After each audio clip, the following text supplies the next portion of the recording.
Hello everybody, welcome back to my video lecture. In this video, I am going to explain the receiver bandwidth topic. Consider a signal with infinitely long duration is received. The frequency spectrum of that signal will be when as the time is tending to infinite, the frequency tends to zero and it will result in a delta function, which is represented in the figure A. Now consider normally this kind of signals does not happen in practical cases. When this kind of signals does not happen in practical cases, what will happen? Signals normally will have a finite duration. Now, if the received waveform were a sine wave of finite duration, its frequency spectrum would be a delta function and the receiver bandwidth will be infinitely small. Now, the spectrum of a sine wave is given by sine of pi into f minus f naught into delta divided by pi into f minus f naught, where it results in a spectrum like this. It results in a spectrum like this with some bandwidth delta f. Delta f is approximately equal to 1 by delta, where f naught is the frequency of the sine wave which is transmitted and delta is the duration of the sine wave. F is the frequency which is variable throughout the spectrum.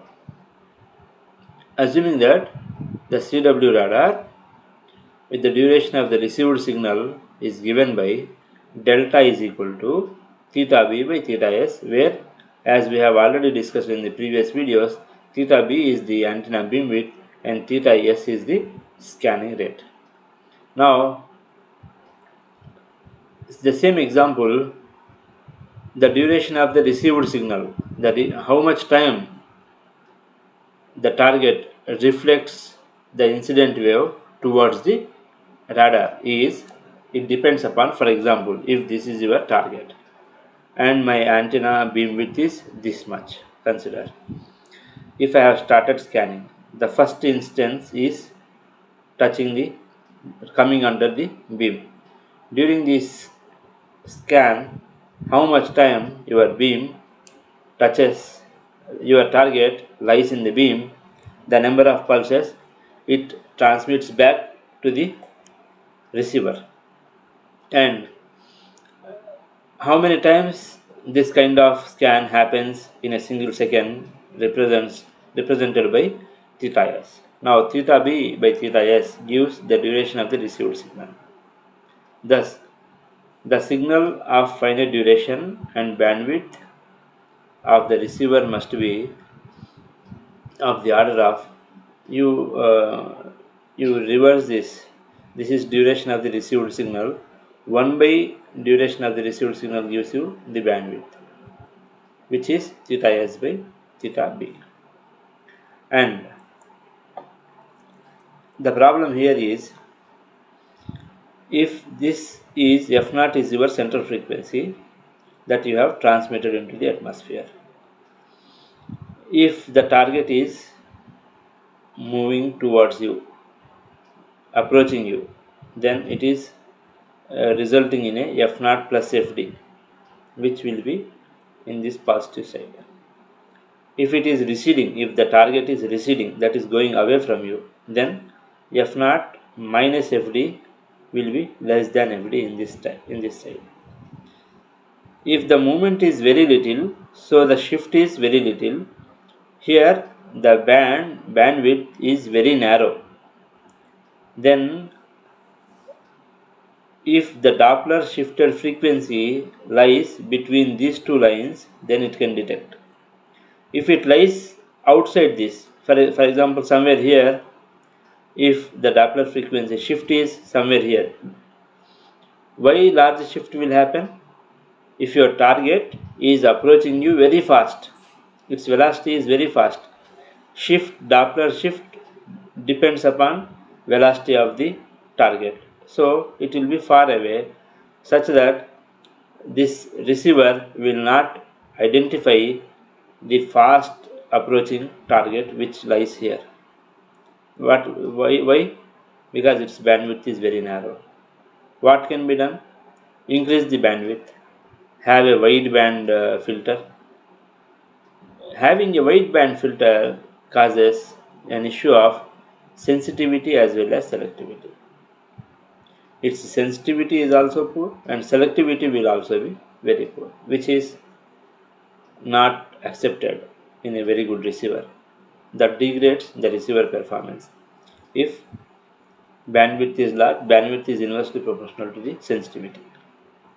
So, without losing the sensitivity, how can we design a receiver which can have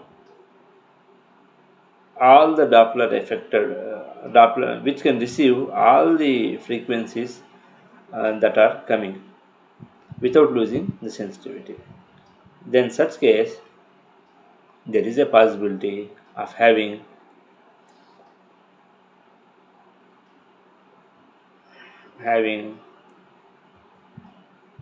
a filter bank. Each filter bank, the center frequency of each filter is separated such that the 3 dB point of this filter matches with the 3 dB point of this filter. That means its outer frequency matches with the inner frequency of this. I will explain you with the help of this diagram very clearly. The 3 dB point of this F1 filter matches with the lower 3 dB point of F2 and higher 3 dB point of F2 matches with the lower 3 dB point of F3. If such filters are staggered, this is called as staggered response, or staggered n number of filters, then the bandwidth will increase to this much. In the first case, the bandwidth is very little. Now the bandwidth of the receiver improved to a far extent without losing the sensitivity or selectivity. So this is a very good idea.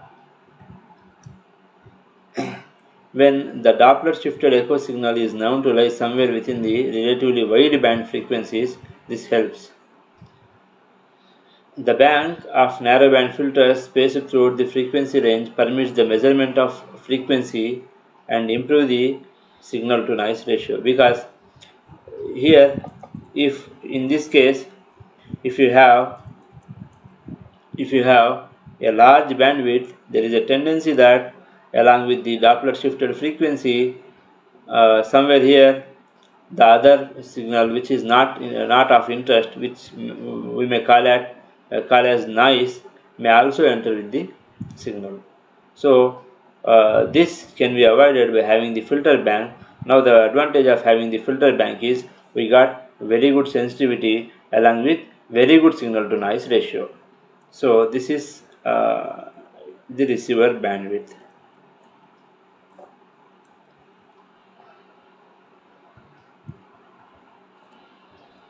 I hope you understood the topic. If there are any doubts, please leave a comment in the message box.